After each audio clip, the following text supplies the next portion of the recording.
चला तर विद्यार्थी मित्रांनो, आज आपण परत एक रेशो अँड प्रोपोर्शन्स वरती सिंपल ट्रिक्स कशा पद्धतीने शोधून काढायची याचे एक उत्तर मी आपल्या समोर सादर करत आहे। जर एखाद्या वेळेस 2a = 3b = 4c जर असेल तर अशा वेळेला a जसे b जसे c ची किंमत काय असेल हे आपल्याला फाइंड आउट करायचं। तर त्यावेळेस विद्यार्थी कन्फ्यूज होतात, सर मग a/b ची किंमत जर काढली नंतर b/c ची जर किंमत काढली तर यावेळेला कमीत कमी 2 ते 2.5 मिनिटं सहजपणे लागतात।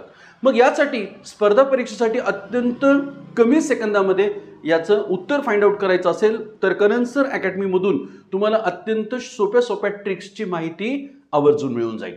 मग यावेळेस काय करायचं, एक सिंपल टेक्निक्स 2 × 3 × 4 या तिघांचा 2, 3 आणि 4 चा एलसीएम घ्यायचा। मग 2, 3 आणि 4 चा एलसीएम जर असेल तर त्यावेळेस एलसीएम निघणार आहे त्यांचा 24। यापूर्वीच्या व्हिडिओमध्ये मी तुम्हाला एलसीएम कशा पद्धतीने काढायचं तर त्याचा एक शॉर्टकट ट्रिक्स मी तुम्हाला या लिंक मध्ये या व्हिडिओ माध्यमाद्वारे मी तुम्हाला यापूर्वी दिलेला आहे। तर एलसीएम असेल यांचा 24। तर जर एलसीएम 24 असेल तर याला आपल्याला 24 आणण्यासाठी कितीने मल्टिप्लाय करावं लागेल, 12 ने, याला 8 ने मल्टिप्लाय करावं लागेल आणि याला 6 ने। मग 12 दूनी 24, 8 त्रिक 24 आणि 6 चूक 24। मग final answer we get a to b to c = 12:8:6। असं कमी सेकंदामध्ये 2 ते 3 सेकंदामध्ये final answer we will get. तर याच पद्धतीने मी तुम्हाला अजून एक एक्झाम्पल समोर दिलेलं आहे। 5a जसे 4b जसे 2c असेल तर a to b to c किती असेल।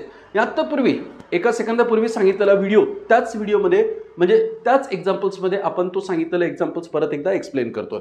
मग 5, 4 आणि 2 चा एलसीएम किती असेल, मग सरळ 5 चा टेबल म्हणायचं 5 दूनी 10, 5 त्रिक 15, 5 चौक 20। 4 चा टेबल म्हणायचं 4 5 20 आणि 5 20। Those numbers having very similar in their the 3 tables. मग तो झाला त्याचा एलसीएम। मग आपण इथे एलसीएम कन्सिडर केला 20 असेल, मग ह्याला कितीने मल्टिप्लाय केल्यानंतर 20 येणार आहे, ह्याला 4 ने मल्टिप्लाय केल्यानंतर, ह्याला 5 ने मल्टिप्लाय केल्यानंतर आणि ह्याला 10 ने मल्टिप्लाय केल्यानंतर। मग final answer we will get 4:5:10। म्हणजे अशा पद्धतीने आपल्याला कमी वेळेमध्ये a जसे b जसे c चे गुणोत्तर काढता येते। सर्वच प्रकारच्या स्पर्धा परीक्षेसाठी अत्यंत महत्त्वाचा असलेला हा व्हिडिओ विद्यार्थ्यांसाठी निश्चित उपयोगी पडणार आहे। याच पद्धतीने एक एक्झाम्पल्स मी तुम्हाला काढायला देतो, त्याचं उत्तर तुम्ही काढायचं आणि कमेंट बॉक्समध्ये मला त्याचं आन्सर सांगायचं। 10b to 15c असेल तर a to b to c =?